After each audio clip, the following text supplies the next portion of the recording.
우리가 지난주에는 은혜 받는 기본 자세라는 제목으로 역대하 33장의 말씀을 선포했었습니다. 한 주간도 낮은 자세, 은혜 받는 기본 자세를 지키며 사셨는지요?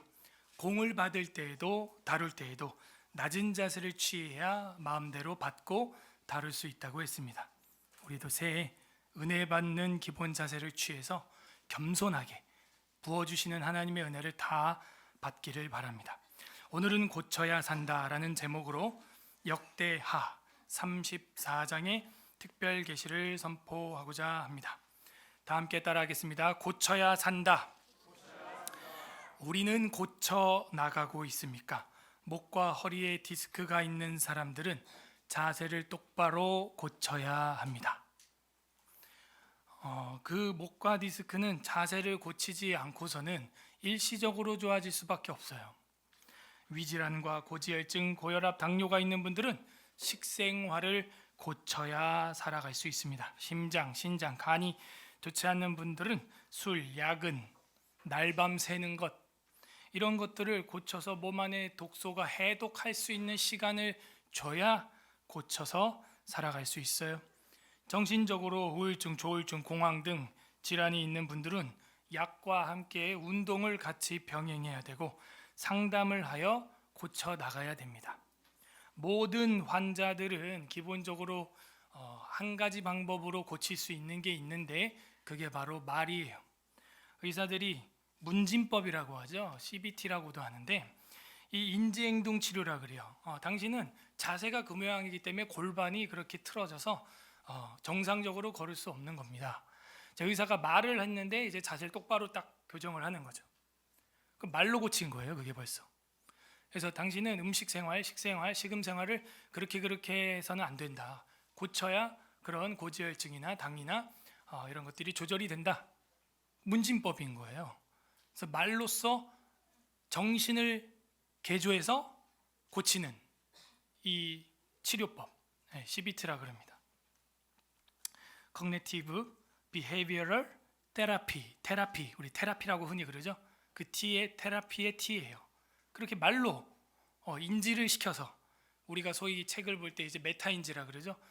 몰랐던 것들을 이제 깨달을 때 참 이런 거구나 하고 책을 보고 깨닫듯이 이제 사람을 통해서 듣고 고치게 되는 겁니다. 예컨대 이제 뭐 우울증이나 어떤 조울증 이제 이런 분들이 몸 안에 호르몬 중에서 코티졸이라고 하는 그 호르몬이 많이 분비된대요. 이제 그런 분들이 우울증이나 조울증이 많이 걸렸다고 이미 의학 통계가 나와 있더라고요. 근데 이 코티졸은 어디서 나오냐? 분노할 때, 흥분할 때. 여러분 역설이죠. 우울한 사람은 조용하고 침묵할 것 같죠? 아니에요. 정상적인 사람보다 더 큰 분노가 속에 있어요. 그 사람이 우울증에 걸립니다. 이 코티졸은 분노하거나 흥분할 때 과다 분비가 돼서 밤에 잠을 못 자게 해요. 이른바 불면증이 생깁니다. 그래서 이 우울증, 조울증 있는 사람들이 잠도 못 자요. 보면. 그래서 특별히 이 질환을 앓고 있는 분들은 낮 시간에 분노하지 않도록, 흥분하지 않도록 마음을 잘 다스려야 됩니다. 성경에 보면은 네 지킬 만한 것 중에 네 생각과 마음을 지켜라. 생명의 근원이 여기서 난다 그러죠. 그러니까 성경 말씀 보고 찬양 부르고 마음을 새롭게 하고 이거야말로 정말 우울증과 조울증과 공황에서 벗어날 수 있는 가장 강력한 하나님의 치료법인 줄로 믿습니다. 분노하고 승질내고 승을 삭히지 못하고 해가 지기 전에 분을 넘기고 삭히지 못하고 그걸 가지고 있으면요, 그게 또 다른 나에게 질병으로 공격해 오는 게 이게 하나님의 제2 원리라는 거예요. 벌써 이제 이 얘기를 딱 듣는 순간 여러분이 이제 뭐 하면 안 되겠다 생각이 들어요? 잠자면 안 되겠다? 지금 표정이 다들 뭐 하면 안 되겠다 생각이 딱 들어요. 그래서 분노하면 안 되겠다. 그게 벌써 CBT가 효과가 있는 거예요, 지금. 자세하게 이제 뭐 제가 뭐 통계 자료나 뭐 이런 얘기를 하면서 하니까 여러분이 무게 있게 듣잖아요, 지금. 그죠?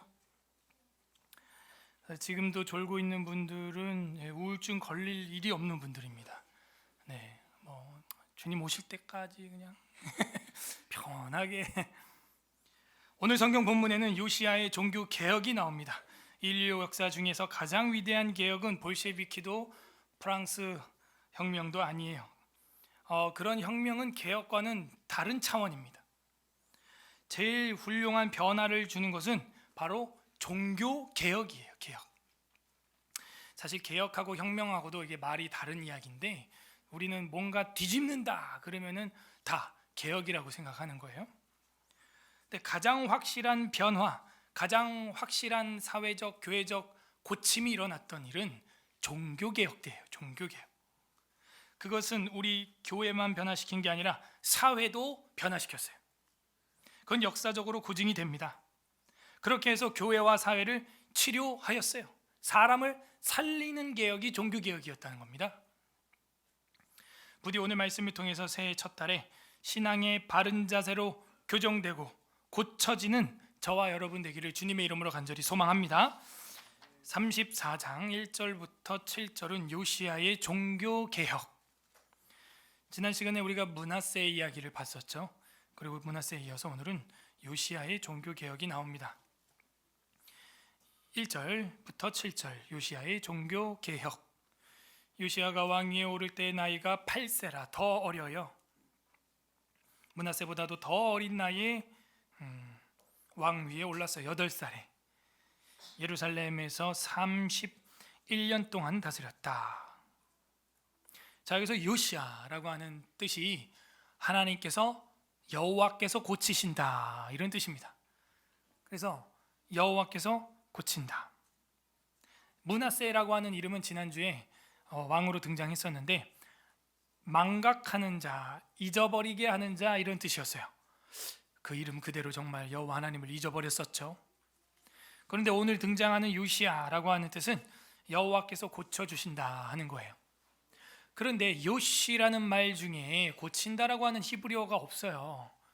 그래서 히브리어 원어를 이제 이거를 그 어근을 살펴보면은 사실은 이게 아슈야 여호와의 이 합성어입니다. 아슈야 여호와.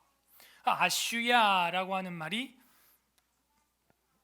이제 어떤 말이냐? 고친다라는 말도 되지만 기초를 둔다. 기초. 둔다 이런 뜻이에요. 처음으로 둔다 이런 뜻입니다.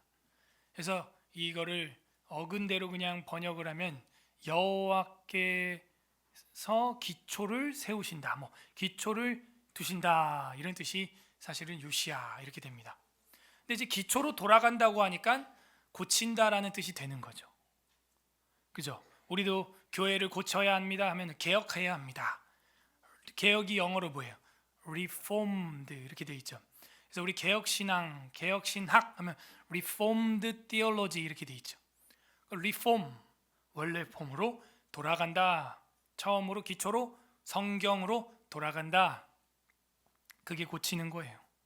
개혁신앙이야말로 개혁주의야말로 고치는 신앙생활을 말합니다. 날마다 고쳐야 되는 거예요. 그래서 요시야라고 하는 뜻이 바로 여호와께서 고쳐주신다. 2절 여호와 보시기에 정직하게 행하여. 이 정직한다, 정직이라는 말이 야슈아르라는 말인데 똑바른, 정확한, 옳은, 곧은 이런 뜻입니다. 그래서 우리 삶을 곧게 하려면 나를 가늠해 줄 수 있는 곧은 자가 있어야 되는데 이건 자가 삐뚤어지면 안 되죠. 그게 뭐냐? 바로 하나님의 말씀이에요. 그 말씀이야말로 나를 정직하게 야슈아르, 곧은, 똑바른, 옳은, 정확하게 나아갈 수 있도록 인도해 주는 것이죠.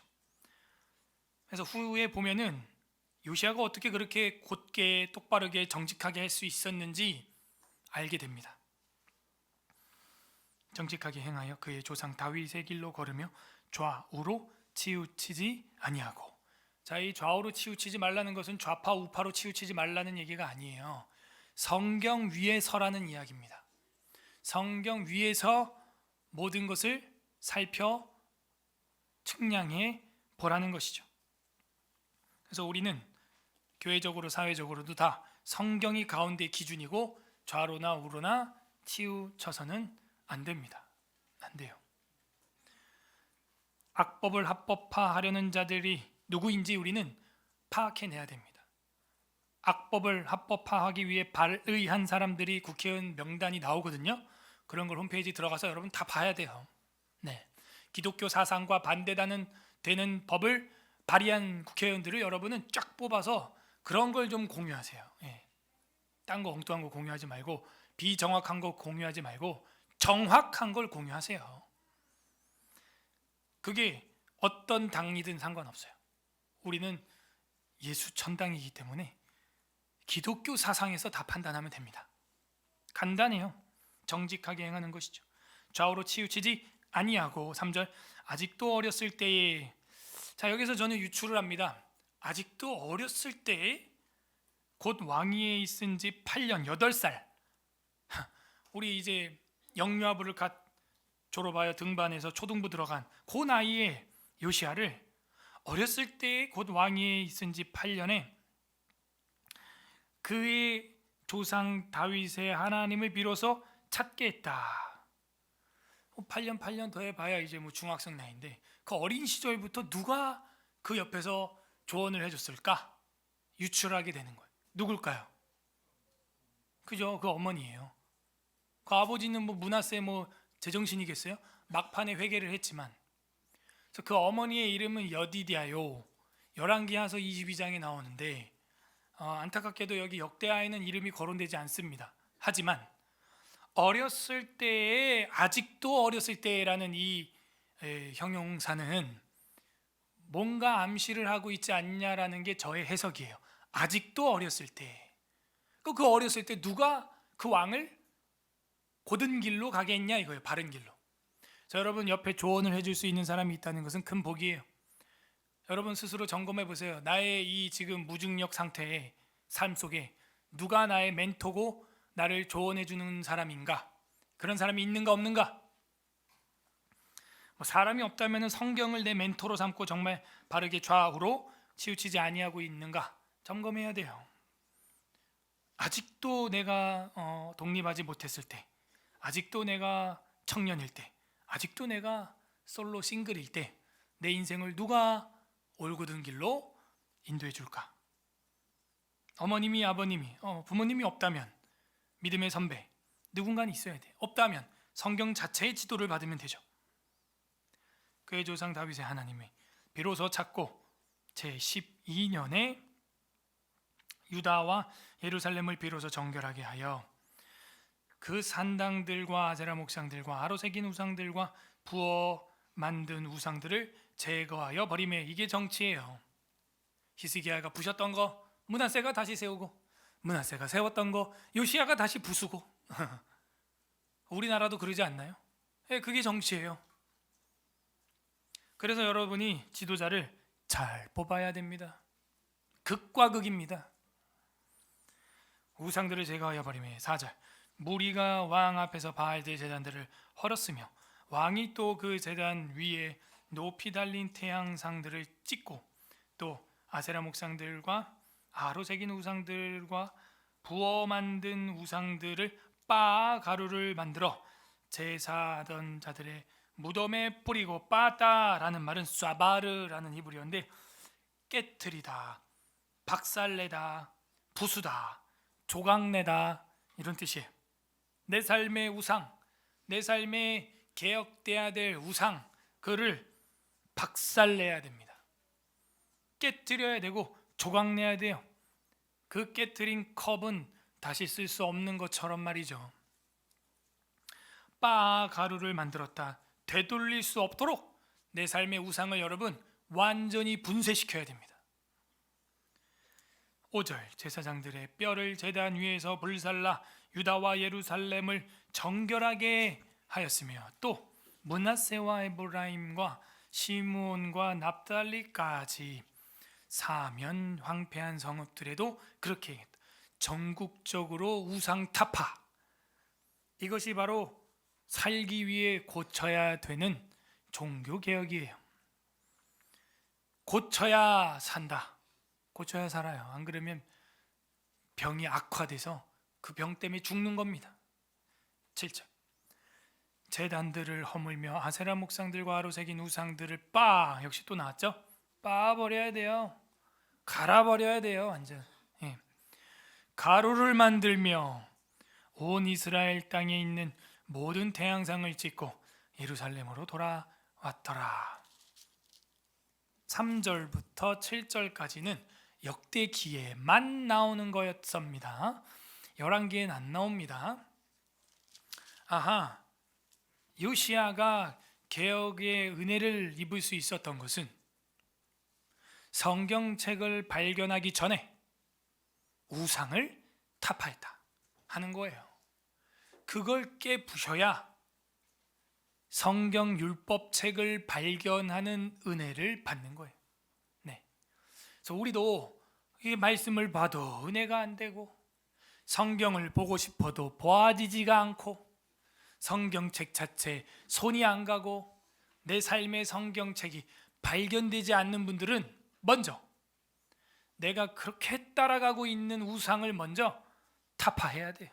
빠버려야 그 우상의 그림자가 지나가고 밝은 은혜의 보좌 앞에 나아갈 수 있게 되는 겁니다. 막혀 있어요 지금. 그러므로 종교개혁의 첫 번째, 살기 위해 고쳐야 하는 것은 우상개혁, 우상타파예요. 두 번째, 8절부터 13절 성전 수리가 나옵니다. 요시야가 왕위에 있은 지 18째 해에 그 땅과 성전을 정결하게 하기를 마치고 그의 하나님 여호와의 전을 수리하려 하여 아살랴의 아들 사반과 시장 마아세야와 서기관 요아스 아들 요아를 보낸지라.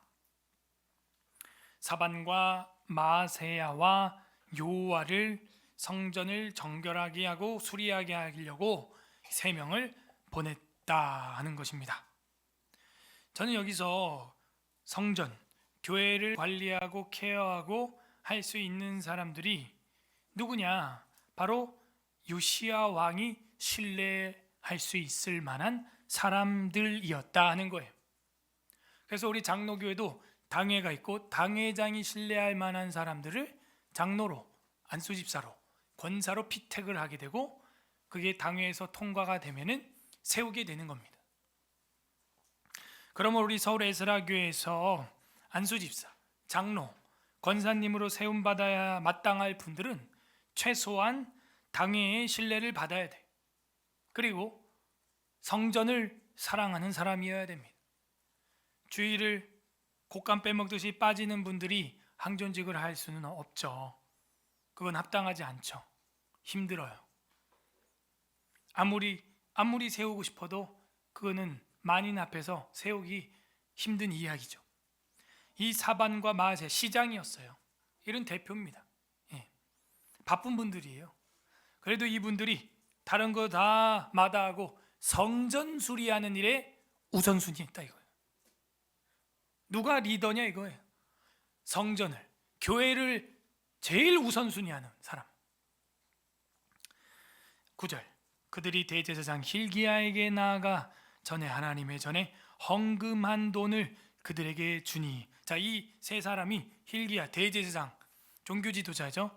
가니까 그 하나님의 전에 헌금한 돈을 그들에게 주는 겁니다. 그죠? 그래서 우리 교회도 이제 8년이 돼서 넘어가는데 아직도 재정부가 없어요. 제가 이걸 다 관리하고, 근데 또 재정을 아무에게나 맡길 수가 없어요. 믿을 만한 사람한테 맡겨야 돼요.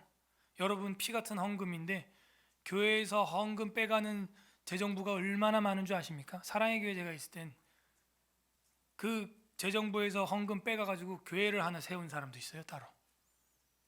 무명으로 들어오는 헌금은 자기 주머니에 들어가면 감사할 길이 없는 거예요. 이게.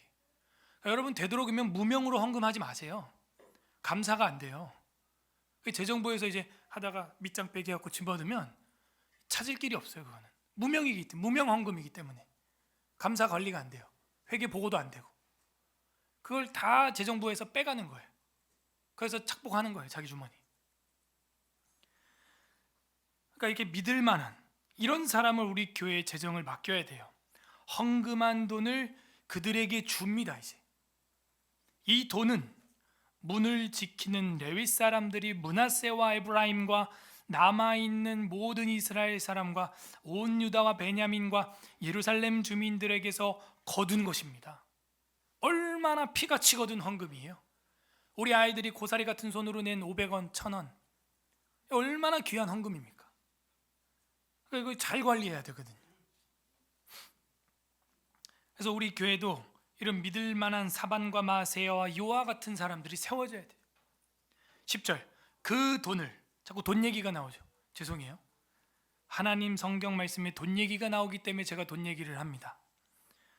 여호와의 전 공사를 감독하는 자들의 손에 넘기니 그들이 여호와의 전에 있는 일꾼들에게 주어 그 전을 수리하게 하되. 우리 교회도 시설팀, 그리고 무슨 팀 다 재정 예산을 다 집행해 드렸습니다. 1분기 거 다 했어요. 이제 위임한 거예요, 그 피 같은 재정을. 그러면 이제 그 팀들이 공사를 하는 데 쓰든 방송시설에 쓰든 미화에 쓰든 선교에 쓰든 이제 알아서 이제 잘 써야 돼. 그래서 이제 그걸 우리가 감독하기 위해서 이제 다른 건 없고 영수증 관리를 아주 철저하게 하는 거죠. 그거 말고는 그걸 얼마에 썼는지 증빙할 길은 없어요. 그래서 철저하게 우리가 관리 감독을 하게 됩니다. 11절, 그 목수들과 건축하는 자들에게 주어 다듬는 돌과 제 번역이 좀 어려워. 연접하는 자, 이게 뭐냐면 이제 연접한다, 연결한다, 묶는다 이런 뜻이에요. 연결하고 묶고 하는 거, 나무를 세우며 유다 왕들이 헐어버린 성전들을 위하여 들보를 만들게 하매. 성전 건축을 하는 거, 수리를 하는 거예요. 12절, 그 사람들이 성실하게 그 일을 하니라. 이 성실하게 한다, 이게 에무나, 아만, 아멘, 믿음이라는 뜻입니다. 그래서 이렇게 믿을 만한 사람들이었어요. 그래서 우리 교회도 주일 52주는 담임 목사랑 똑같이 지킨다. 아니, 헌금 카운트를 하는데 주일을 빠지면 안 되죠. 그죠? 당회를 해야 되는데 주일 빠져가지고는 안 되죠. 운영위원회라는데 주일을 빠져가지고 교회 운영위원회라고 하기에는 어렵죠. 그래서 기초를 이렇게 튼튼하게 하는 자, 아슈야 여호와께 기초를 두다, 여호와께서 고치다, 요시야라고 하는 뜻입니다. 그렇게 하여 들보를 만들고 성실하게 그 일을 하니라. 그의 감독들은 레위 사람들 곧 무라리의 자손 중 야핫과 오바댜요. 자, 여기 그앗의 자손들 중 스가랴와 무술람이라.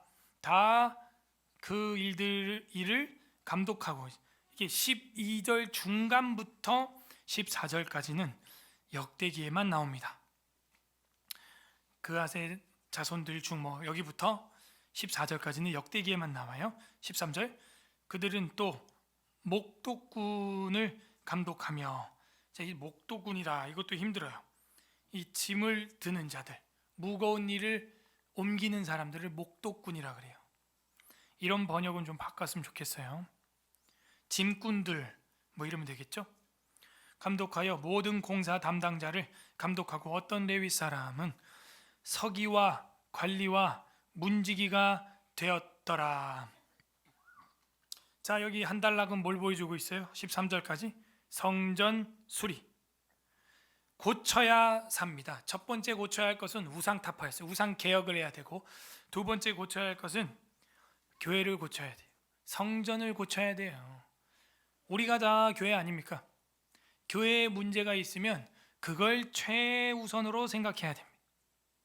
교회에 고쳐야 될 부분, 하드웨어나 소프트웨어나 교회 건물이나 사람 교회나 고쳐야 할 부분이 교회라면 그것을 가장 우선순위해야 됩니다.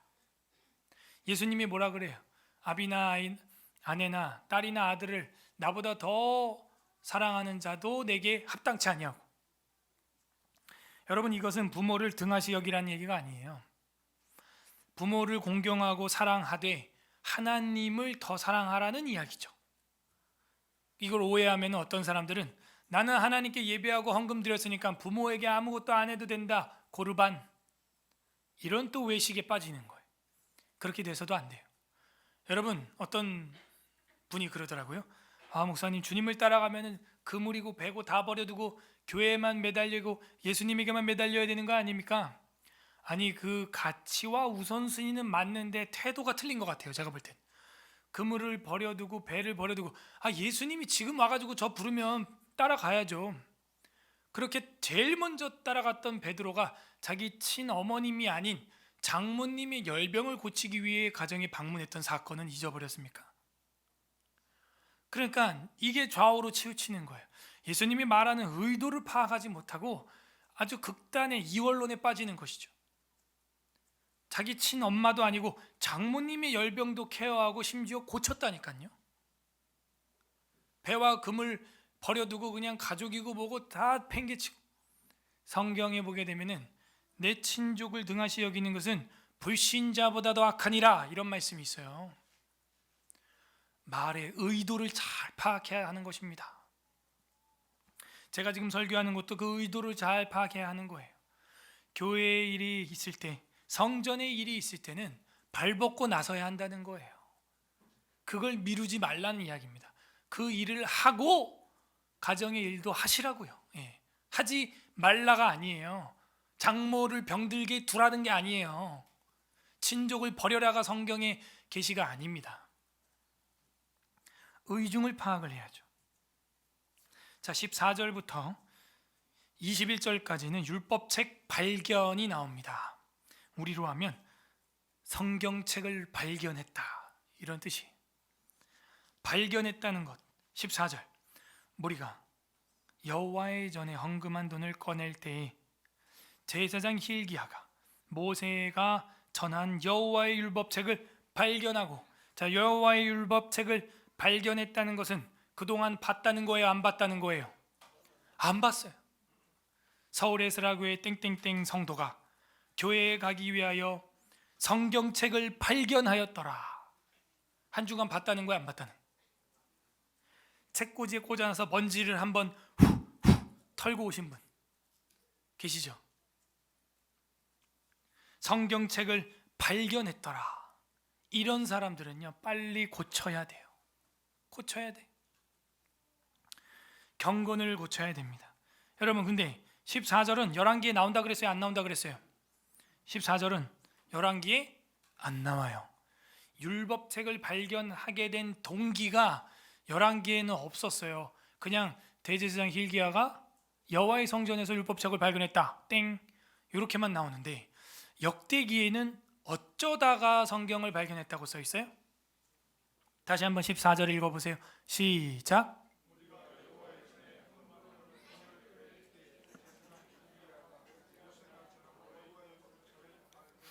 언제? 여호와의 전에서 헌금한 돈을 꺼낼 때. 자, 이거를 저는 역추적해 봅니다. 헌금한 돈. 헌금 누가 했어요? 아까 9절하고 10절, 9절에 보니까 누가 헌금했대요? 여러분, 저랑 성경 같이 보고 있는 거 맞죠? 자, 9절에 누가 헌금했대요? 므낫세와 에브라임과 남아있는 모든 이스라엘 사람들과 온 유다와 베냐민과 예루살렘 주민들에게서 거둔 거 맞아요? 저는 이게 은혜가 되는 거예요.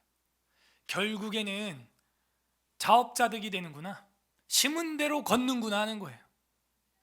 그 성도들이 냈던 자발적인 그 헌금이 결국에는 성경책을 발견하게 만들어버려요. 그래서 이 유익이 누구한테 궁극적으로 끼쳐지냐? 성도들에게 종교개혁으로 말씀에 복종하는, 마음을 다하고 뜻을 다하고 힘을 다하는 종교개혁으로 고쳐집니다. 이게 이 장의 마지막 절이에요. 그 이야기를 지금 제일 길게 절반 이상 쓰고 있습니다. 여러분이 냈던 헌금, 그 헌금을 우리가 잘 관리하고 사용하려고 하다 보니까 더 하나님의 말씀을 깨닫게 되고 더 하나님의 말씀을 발견하게 되면서 영적인 각성이 일어나는 거예요. 세상에 어떻게 헌금이 이런 영적인 말씀 개혁과 연결이 된단 말입니까? 되네요. 만약에 성도들이 헌금하지 않았다면 헌금한 돈을 꺼낼 일도 없었고 헌금한 돈을 꺼낼 일이 없었다면 율법책을 발견할 일도 없었고 율법책을 발견한 일이 없었다면 대대적인 성도들의 신앙개혁, 마음과 뜻과 힘을 다하는 쉐마의 신앙은 다시 돌아오지 않았을 것입니다. 15절 hil기야가 서기관 사반에게 말하여 이르되 내가 여호와의 전에서 율법책을 발견하였노라 하고 hil기야가 그 책을 사반에게 주매 사반이 책을 가지고 와서 왕에게 나아가서 복명하여 이르되 왕께서 종들에게 명령하신 것을 종들이 다 준행하였나이다. 또 여호와의 전에서 발견한 돈을 쏟아서 감독자들과 일꾼들에게 주었나이다 하고 서기관 사반이 또 왕에게 아뢰어 이르되 제사장 hil기야가 내게 책을 주더이다. 헌금 돈만 준 게 아니에요 하고 사반이 왕 앞에서 그것을 읽음의 밑줄, 자 읽음의 reading, 결국에는 읽어야 돼요.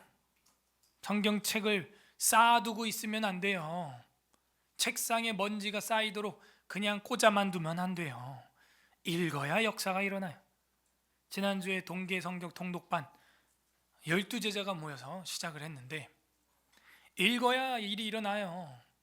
읽은 다음에 깨닫지 못했건 깨달았건 그건 2차적인 문제고 일단 읽어야 돼요. 동계 성경 통독반은 하루에 3장씩 읽습니다. 일주일이면은 21장을 읽어요. 그리고 그 묵상하고 나눕니다. 한 장 미스할 때마다 벌금 1,000원. 그래서 마지막에 모아서 11만 원짜리 ESV 성경책을 사주기로 했어요. 수석하는 사람에게. 여러분은 성경을 몇 장씩 읽습니까? 우리가 하루에 밥을 3끼 먹는 것처럼 3장씩 읽으려고 해봐요. 배고프면 짜증내는 것처럼 성경 안 읽으면 스스로에게 좀 짜증을 내세요. 네? 아니 상대방의 눈에 티끌은 보고 화를 내면서 자기 눈에 들보는 보고 왜 분노하지 않냐 이거예요. 이게 아이러니한 성도예요. 자식들의 불경건은 질책하면서 자신의 그 엄마와 아빠 된 자로서의 불경건은 자책하지 않는다는 것이죠. 왜 질책만 하고 자책하지 않냐 이거죠. 외식이에요. 외식이라고 하는 헬라어는 재밌어요. 연기하다라는 뜻입니다. 연극 배우처럼 연기하다. 이게 외식이라고 하는 헬라어예요. 왜 애들 앞에서 연기하세요? 기도 안 했으면서. 왜 애들 앞에서 연기하십니까? 성경 안 읽었으면서. 그래서 이 reading, 성경 읽는 교회 굉장히 중요한 거예요. 19절 왕이 율법의 말씀을 듣자 밑줄 빡. 자 읽으면 내가 듣게 됩니다. 속으로 읽어도 듣게 되는 거예요. 듣자 자기의 옷을 찢더라 밑줄. 깨닫는 마음이 있는 거죠. 보는 눈, 듣는 귀, 깨닫는 마음. 자 유대인들은 마음이 찢어질 때 보이지 않는 마음을 찢을 수 없으니까 옷을 찢어버려요. 이게 내 마음이 지금 찢어질 듯하다라는 것을 옷으로 표현하는 겁니다. 쫙 찢어요. 저도 이걸 한번 찢어볼까요? 와이셔츠 이게 찢을 수 있을 것 같은데 두두둑. 그러면 이제 이만큼 지금 담임 목사가 참담한 심정이구나라고 회중이 아주 그 시각적으로 인지를 합니다. 그래서 그리스도의 순환 영화를 보게 되면 예수님이 이제 대제사장 앞에서 내가 하늘 우편에 영광으로 오는 걸 너희가 보리라 이러니까 그 유대교 대제사장이 참담하다 하면서 그 흉판을 12보석이 박혀있는 흉패를 확 찢어버려요. 그런 장면을 보면 우리가 이제 이해가 되죠. 읽음에 듣자 찢더라. 보는 눈, 듣는 귀, 깨닫는 마음이 요시야에게 있었어요. 왕이 hil기야와 사반의 아들 아히감과 미가의 아들 압돈과 서기관 사반과 왕의 시종 이사야에게 명령하여 이르되 21절 너희는 가서 나와 및 이스라엘과 유다의 남은 자들을 위하여 이 발견한 책의 말씀에 대하여 여호와께 물으라. 자, 성경에 대해서 하나님께 묻고 기도하는 것은 지극히 정상적입니다. 너무 비판만 하는 어떤 사람의 제가 글을 SNS에서 본 적이 있는데 에스라맨이에요. 그 사람도 뭐 이런 비판의 글을 썼어요. 오늘날 한국교회 목사들은 기도만 하면 다 되는 줄 알고 있다. 기도를 해서 말씀을 깨닫겠다고 하면서 기도만 하고 말씀을 안 보는 이 현실은 참 바보 같은 일이다. 뭐 이렇게 글을 SNS에 남겼더라고요. 그런데 그런 글을 쓸 때도 성경을 어떤가 한 가지를 여러분이 패턴을 만들어내려면 그렇게 간단하지 않아요. 그게 논문 작성법입니다. 한 가지를 비판해서 명시화하려면요, 성경 1754페이지를 다 리서치해야 돼요.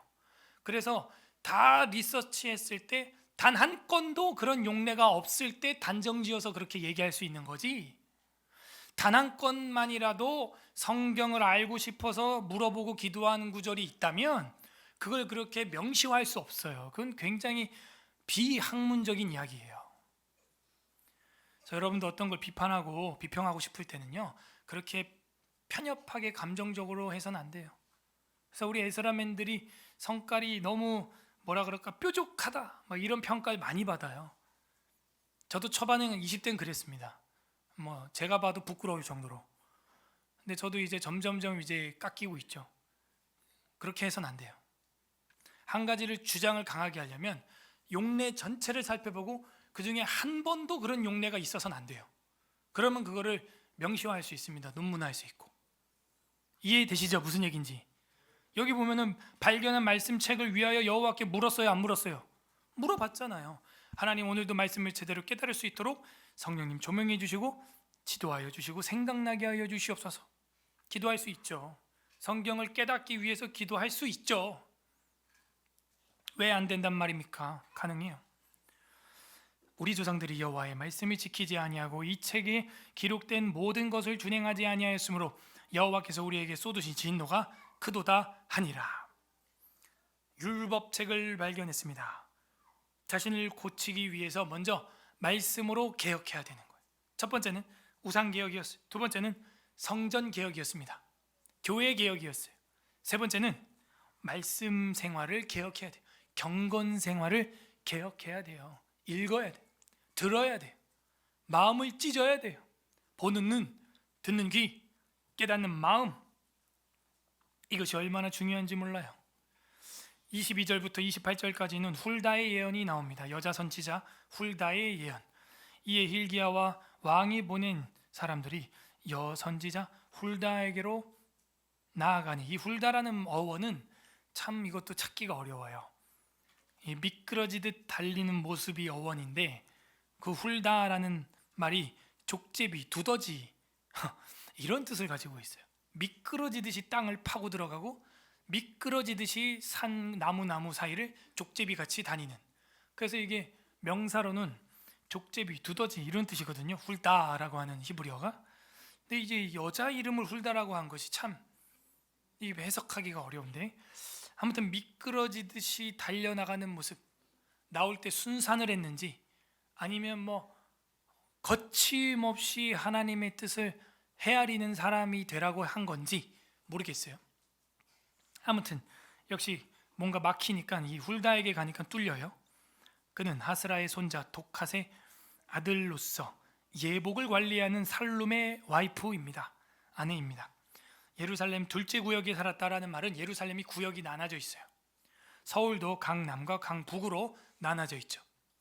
그래서 이 둘째 구역은 신시가지, 신도시다. 김포도 구김포가 있고 제가 사는 곳은 김포 한강 신도시죠. 그래서 신도시, 신촌, 뉴시티라는 거예요. 그래서 둘째 구역입니다.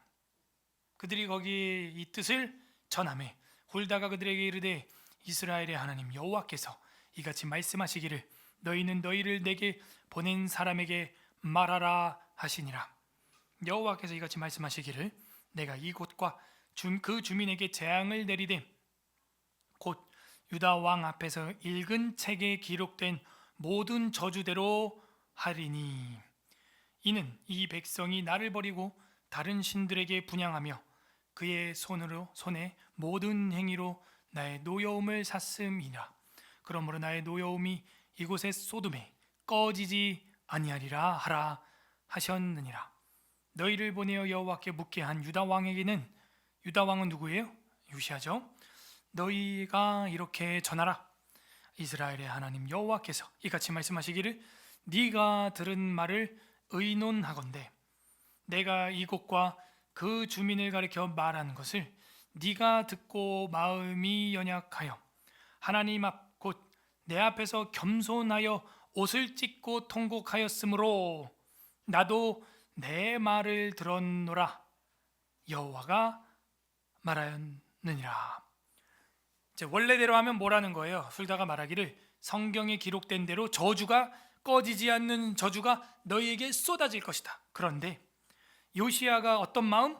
겸손한 마음. 지난주에 공부했어요. 어떤 마음이에요? 낮아진 마음. 공을 받는 기본 자세, 낮은 자세. 은혜 받는 기본 자세, 낮은 자세. 그 낮은 포즈를 딱 취하니까 은혜의 공을 받게 되었어요. 원래는 읽은 책 저주대로 꺼지지 않는 징계를 너희에게 쏟아부어야 되는데 그 왕이 겸손하여 옷을 찢고 통곡했기 때문에 나도 너 말을 들었다. 하나님도 들었다는 거예요. 요시야가 들으니까 하나님도 들으세요. 내가 먼저 하나님 앞에 낮은 자세를 취하니까 하나님도 그 저주의 수위를 낮춰주시는 겁니다. 나도 내 말을 들었노라. 왕이 율법의 말씀을 듣자. 그거랑 저는 이게 매칭이 되는 것 같아요. 19절에 읽고 왕이 율법의 말씀을 듣고 옷을 찢으니까 하나님도 듣고 마음을 바꾸신 것 같아요. 28절 다 같이 읽어보세요. 28절 시작. 그러므로 내가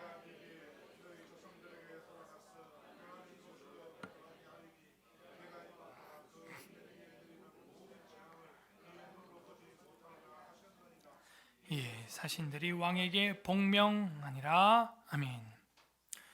그 저주와 징계가 너 때에는 시작되지 않게 좀 줄여줄게 이런 뜻이에요. 그래도 줄어들었잖아요. 감사한 일이죠. 그게 훌다의 예언이었습니다. 마지막 단락 29절에서 33절까지는 언약책의 순종, 언약책의 순종. 성경에는 복종 이렇게 번역이 되어 있어요. 더 세게. 언약책의 순종, 복종. 자, 29절. 왕이 사람을 보내어 유다와 예루살렘의 모든 장로를 불러 모으고 여호와의 전에 올라가매 유다 모든 사람과 예루살렘 주민들과 제사장들과 레위 사람들과 모든 백성이 노소를 막론하고 다 함께 한지라. 왕이 여호와의 전에 앉아서 발견한 언약책의 모든 말씀을 읽어 무리의 귀에 들려주고. 자, 아까는 요시야가 읽었고 들었어요. 그 좋은 것을 혼자 먹고 끝내는 게 아니라 지금 레위 주민, 예루살렘 주민, 제사장, 모든 백성 노소를 막론하고 마치 초막절을 연상하게 하죠. 모든 연령대 전 국민들이 모여 있는데 리더가 어떻게 합니까? 발견한 언약책의 모든 말씀을 읽어. 몇몇 말씀만 읽어? 모든 말씀만 읽어. 너에게 분부한 모든 말씀을 가르쳐 지키게 하라. 그 모든 말씀할 때 헬라어가 빠사그라페, 그라페. 그래서 제가 여기다가 빠사그라페라고 성경에다가 제가 이거 쓴 거예요. 빠사그라페. 모든 말씀. 그래서 우리 교회 사명은 다른 거 없죠. 모든 말씀을 읽어 무리의 귀에 들려주고 이렇게 돼 있어요. 아하, 모든 말씀, 성경 전체를 읽어야 되는구나. 31절 왕이 자기 저소에서 서서 여호와 앞에서 언약을 세우되 마음을 다하고 목숨을 다하여 여호와를 순종하고 그의 계명과 법도와 율례를 지켜 이 책에 기록된 언약의 말씀을 이루리라 하고. 자, 마음을 다하고 목숨을 다하고 뜻을 다하고 힘을 다하고, 어디서 많이 들어본 뉘앙스죠? 어디에 나와요? 신명기 6장 5절에서 9절. 너는 마음을 다하고 뜻을 다하고 힘을 다하여 내 하나님 여호와를 사랑하라. 이 가장 큰 계명이 이렇게 말씀을 발견해서 회복되고 있어요. 그 말씀을 어떻게 발견하게 되었다? 온 백성이 낸 그 헌금 때문에 그거를 사용하려고 하다가 이런 은혜까지 이르게 되었어요. 그래서 모든 말씀 칼, 따바르 이렇게 돼 있어요. 히브리어로 칼, 콜 하면 이제 전체 모든 이런 뜻이거든요. 따바르 하면 이제 말씀. 아마 이제 이거는 변형이 돼서 디베레 이렇게 돼 있을 거예요. 칼 디베레, 칼 따바르. 읽어 모든 귀에 들려주고 왕이 자기 처소에 서서 여호와 앞에서 언약을 세우되 마음을 다하고 목숨을 다하여 여호와를 순종하고 그의 계명과 법도와 율례를 지켜 이 책에 기록된 언약의 말씀을 이루리라 하고. 32절 예루살렘과 베냐민에 있는 자들이 다 여기에 참여하게 하매 예루살렘 주민이 하나님 곧 그의 조상들의 하나님의 언약을 따르니라. 결론 33절 합독합니다. 시작. 이와 같이 요시아가 이스라엘 자손에게 속한 모든 땅에서 가증한 것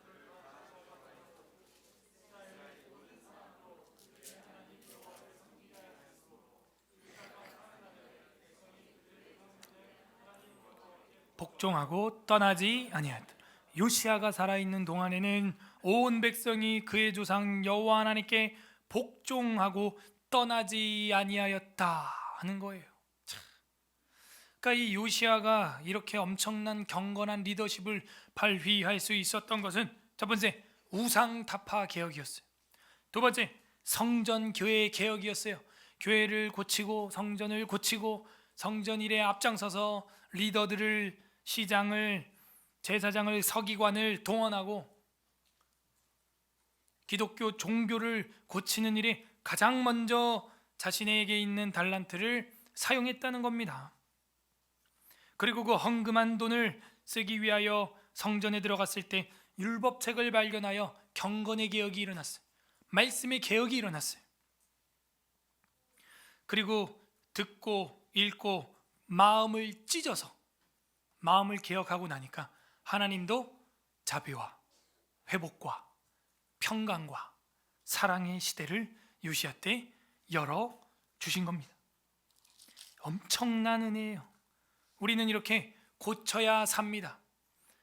그런데 고치려면 환자의 동의서가 필요해요. 환자가 자기가 그 수술하겠다고 각서를 보호자가 사인 안 하면 제 아무리 명의라고 할지라도 배를 갈라서 살을 째서 수술을 할 수가 없어요. 그러니까 우리가 이 새해 1월 달에 아직 음력설 지나지도 않았는데 고쳐야 살아요. 내가 가장 사모하고 내 온 생각과 마음과 머리를 지배하고 있는 그 우상을 내려놔야 됩니다. 내가 교회를 향한, 교회를 섬기는 마음이 하나님은 아버지라고 하면서 교회를 엄마처럼, 어머니처럼 대하지 않고 있는 이 불효를 고쳐야 돼요. 성전을 향한, 교회를 향한 나의 마음이 개혁돼야 되는 거죠. 하나님의 말씀을 발견하고 읽고 듣고 가슴을 찢는 이 경건의 개혁이 이 새해에 있어야 하는 것입니다. 이것이 우리가 새해에 고쳐야 돼요. 이걸 고쳐야 2020년도도 평안하게 하나님의 말씀에 복종하면서 살았더라. 이게 이루어지는 겁니다. 관련 구절 역대하 7장 14절, 같은 책 7장 14절. 역대하 7장 우리 다 공부한 거죠? 14절 665 페이지 665 페이지 역대하 7장 14절 합독합니다. 시작. 내 이름으로 일컫는 내 백성이 그들의 악한 길에서 떠나 스스로 낮추고 기도하여 내 얼굴을 찾으면 내가 하늘에서 듣고 그들의 죄를 사하고 그들의 땅을 고칠지라. 하나님은 신실하게 요시야 시대에 그렇게 고쳐 주셨어요. 고쳐야 살아나죠. 고치지 않고 어떻게 삽니까? 자, 사도행전 10장 44절 신약으로 갑니다. 사도행전 10장 44절 행 10장 44절 206페이지 206페이지 사도행전 10장 44절 합독합니다. 시작. 베드로가 이 말할 때 성령이 말씀 듣는 모든 사람에게 내려오신. 성령이 어디에 내려오냐? 말씀 전파하고 그 말씀을 듣는 모든 사람에게 내려왔다는. 우리가 신약교회에 성령 충만할 수 있는 비결을 제가 방금 공개해 드렸어요. 성령 충만할 수 있는 비결은 말씀을 잘 들어야 되는 거예요. 그 말을 할 때 베드로가 종교 지도자가 말을 할 때 그 말을 듣는 자들에게 모든 사람에게 성령님이 내려왔다. 그러므로 우리도 고치고 싶으면요 잘 들어야 돼요. CBT 들어서 고친다니까요. 들어서 잘만 들어도 고쳐요. 문진법으로. 그 CBT보다 더 강력한 게 설교예요. 프리칭, 리딩, 티칭, 힐링 그렇게 나타나는 것입니다. 데살로니가전서 1장 9절 보겠습니다. 사일전 1장 9절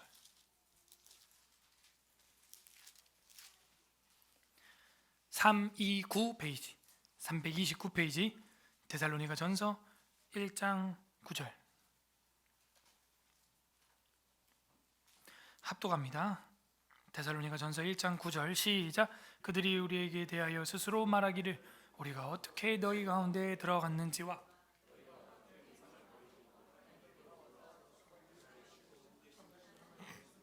아멘. 이들이 우상을 버리고 참되신 하나님께 어떻게 돌아왔는지 마게도냐와 아가야의 온 지방에 소문이 자자하게 났다는 거예요.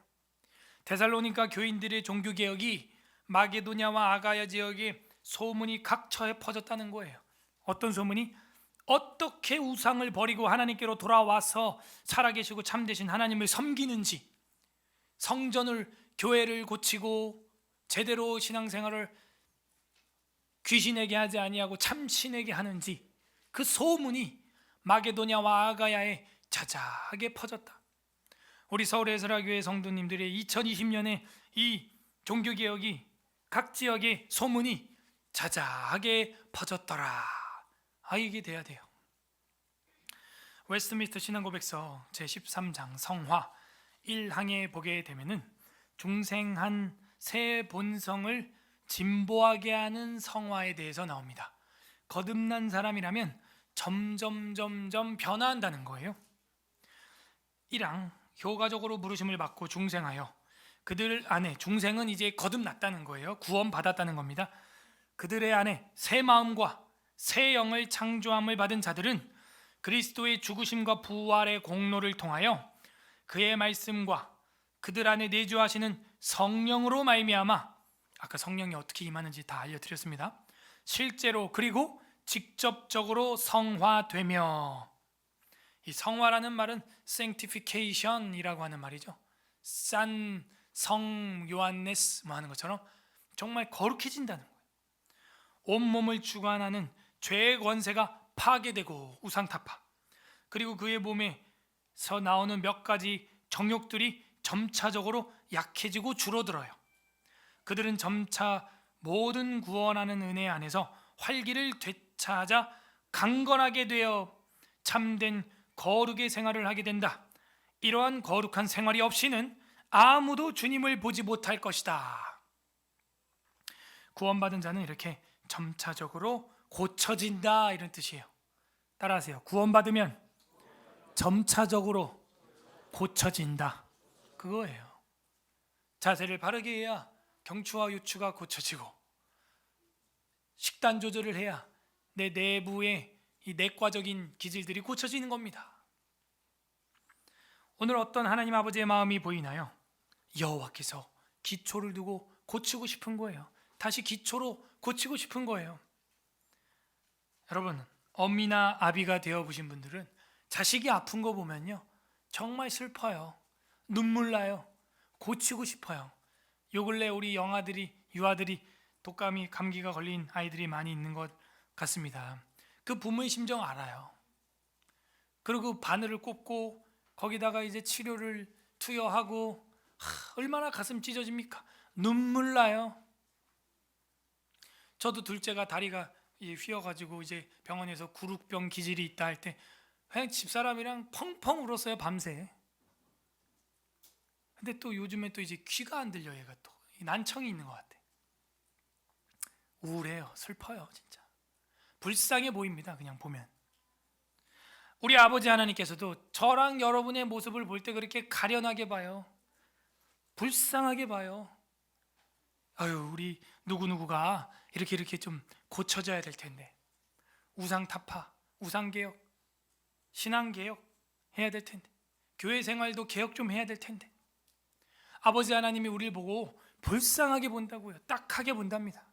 이게 오늘 성경에 계시된 하나님의 마음이에요. 각자 적용을 해보시길 바랍니다. 내가 고쳐져야 될 부분이 무엇인가? 고쳐져야 될 부분이 정확히 드러났다면 이젠 환자 동의서를 쓰세요. 그리고 복종하면 됩니다. 맡겨야 돼요. 내가 환자 동의서를 쓰고 고침받아야 할 부분은 무엇인가? 우리 주 예수 그리스도께서는 우리를 고치기 위해 이 땅에 오셨어요. 자, 오늘 마지막 성경책 마태복음 4장 23절 보겠습니다. 마태복음 4장 23절. 우리 교회의 목회 정신이기도 합니다. 신약 5페이지 마태복음 4장 23절. 예수님의 목회 철학이에요. 예수님의 목회 정신이에요. 저는 이대로 목회하기로 결심했어요. 다 함께 따라 합독하겠습니다. 4장 23절 합독 시작. 예수께서 온 갈릴리에 두루 다니사 그들의 회당에서 가르치시며 천국 복음을 전파하시며 백성 중에 모든 병과 모든 약한 것을 고치시니. 가르치고 전파하고 고쳤다.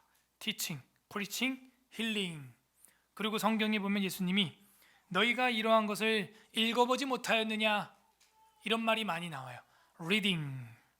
그래서 우리 교회 목회 정신은 리딩, 티칭, 프리칭, 힐링, 이 네 가지 동사로 모든 사역이 정리가 됩니다. 여러분, 팀 사역이 그 중에 하나에 속해 있어요. 가르치고 전파하고 고치셨다. 자, 이게 똑같이 9장에 나와요. 9장 넘어갑니다. 35절.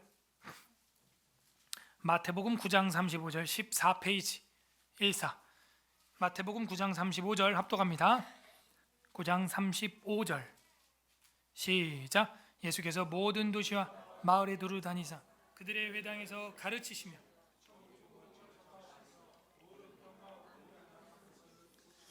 똑같죠? 티칭, 프리칭, 힐링. 그때 감정은 어때야 된다? 36절. 무리를 보시고 불쌍히 여기시니 이는 그들이 목자 없는 양과 같이 고생하며 기진함이다. 이게 주님의 심정이에요. 불쌍히 여긴다. 자식을 불쌍히 여기듯이 오늘 주님이, 하나님께서 저랑 여러분을 불쌍히 여깁니다. 이 부분을 고쳐야 되는데, 요시야, 고쳐야 되는데, 이제는 이 불쌍하게 여기시는 주님의 마음, 그게 우리의 마음이 돼야 돼요. 의사는 환자가 있을 때 의사가 되는 겁니다. 우리 주님도 의인을 부르러 온 것이 아니고 저와 여러분 같은 죄인을 부르러 온 거예요. 그렇기 때문에 아유, 나 같은 자가 어떻게 교회를 내가 어떻게, 그런 마음 갖지 마세요. 환자니까 의사가 필요한 거죠. 죄인이니까 우리 의인이 되시는 의의 왕, 만왕의 왕 주님이 필요한 것입니다. 그래서 그분이 우리의 지정의를 다 고쳐주는 거예요. 수술해 달라고 아멘 하고 내려놓고 겸손하게 복종할 때 주의 성령님이 우리를 충만하게 하시는 줄 믿습니다. 부디 오늘 계시의 말씀을 묵상함으로 모든 삶의 영역에서 고침받는 우리 성도님들 되시기를 주님의 이름으로 소망합니다. 우리는 고쳐나가고 있습니까? 말씀을 역대하 34장 다 같이 읽을 때 설교 말씀을 생각하면서 읽어 나가겠습니다. 우리 지금 다 함께 말씀을 생각하면서 기도하는 시간 갖겠습니다. 첫 번째로 내 삶의 불완전함 인식하게 해주시고 오늘 영혼의 CBT를 통해서 깨닫게 해주신 것 감사합니다. 감사기도 하시고요. 두 번째로는 하나님보다 더 섬겼던 것들, 나의 우상, 그리고 교회와 성전을 수리 관리하지 못하고 등하시했던 나의 경건 생활이 있다면 하나님 앞에 제가 회개하는 시간 갖도록 하겠습니다. 세 번째로는 우리에게 주신 경건 생활, 헌금 생활, 하나님께 복종하는 생활, 온전하게 그 말씀 안에서 이루어 나갈 수 있도록 간구하시되 특별히 하나님 말씀으로 곧은 길을, 정직한 길을 갈 수 있도록 평양의 부흥, 평양의 개혁도 매일같이 경건 시간과 찬양과 하루에 3시간씩 했던 사경회, 그것이 1907년 1월 2일부터 있던 1월 15일까지 있었던 새해 초에 경건 개혁이었어요. 저희도 1월 12일입니다. 이 새해 하나님 말씀을 하루 3시간씩 보려는 그런 마음으로 경건에 개혁이 일어날 수 있도록, 복종이 일어날 수 있도록 우리의 경건 생활을 위해서 마지막 간구하는 기도, 감사와 회개와 간구하는 기도 올려드리겠습니다. 기도합니다.